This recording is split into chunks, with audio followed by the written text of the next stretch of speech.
Some betrayals don't just wound your heart, they shatter your entire life. A newlywed man, excited about the future he'd dreamed of, was unknowingly stepping into a trap set by his wife and mother-in-law, who shared a secret in their native language, keeping him completely in the dark. Driven by curiosity, he secretly recorded their conversations. What he uncovered was not just the betrayal of his marriage, but the revelation that his entire life had been based on a lie. What game had his beloved wife been playing, and what would he do now? The excitement of their fresh marriage still lingered. Their small but intimate wedding symbolized the beginning of a life they would share. Despite their differences in culture, their love appeared strong enough to conquer any obstacle. But slowly something felt off. Small details that were easy to overlook began to disturb him. His wife and her mother often spoke in their language, and at first it seemed harmless. But as time passed, he began to feel increasingly excluded. He asked his wife to help him learn the language, but she dismissed it, claiming it wasn't necessary, shutting the subject down. Still, the unease grew inside him. Then, a specific phrase in their conversations caught his attention. "You have to take care of this." Though he didn't understand it fully, the constant repetition of the phrase by his mother-in-law only fueled his suspicions. What was it that needed to be taken care of? Why was her mother so adamant about it? Meanwhile, another troubling pattern began to emerge. His wife, who had seemed eager to build a future with him before they were married, now frequently rejected his suggestions to travel. He tried to plan a honeymoon, but each time she dismissed it with excuses like, "I'm too busy with work," or "Now isn't the right time." These growing doubts pushed him to take action. He needed evidence. At work, he found an ally, a colleague who spoke his wife's language. Casually, he asked, "Do you know this language?" The colleague responded affirmatively, and his heart began to race. He knew he had to understand what his wife and her mother were saying. So, he took a bold step and decided to secretly record their conversations. The next day, with the recording in hand, he approached his colleague for help. As his colleague listened, his expression shifted.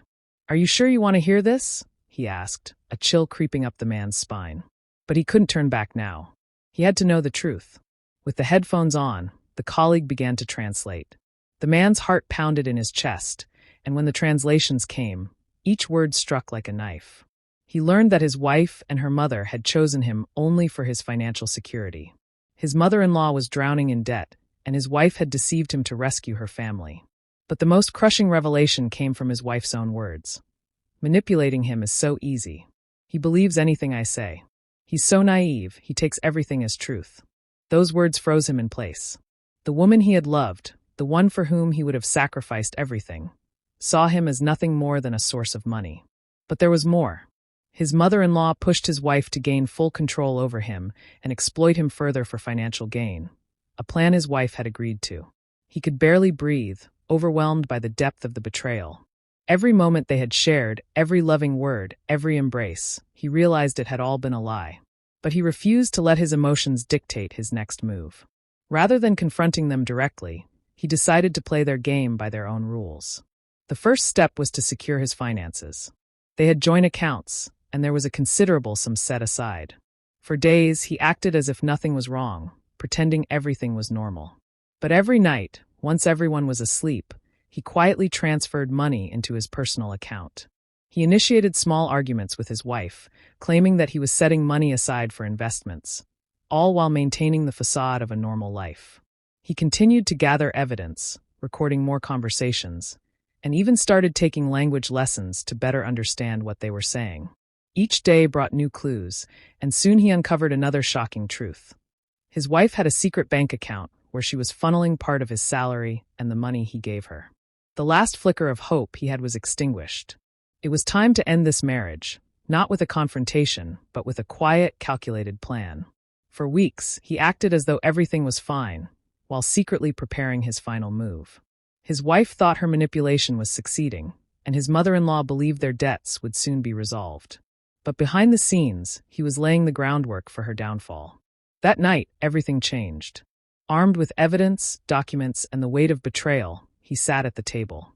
His wife, engrossed in her phone as usual, had no idea what was about to unfold. With a calmness that unsettled her, he said, "We need to talk." His tone was eerily calm, the calm before the storm. "What about?"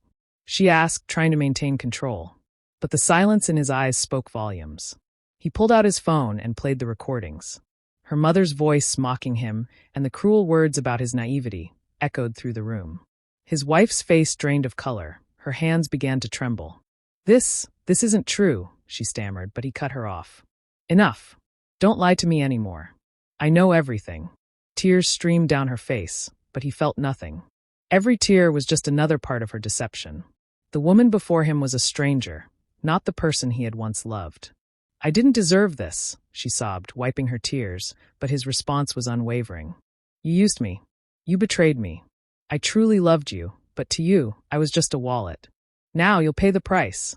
She lost control, screaming that he couldn't do this to her. But he just smiled. "Not anymore. And you can't change anything. All your accounts are frozen. No one will pay your debts. And most importantly, everyone will know who you are."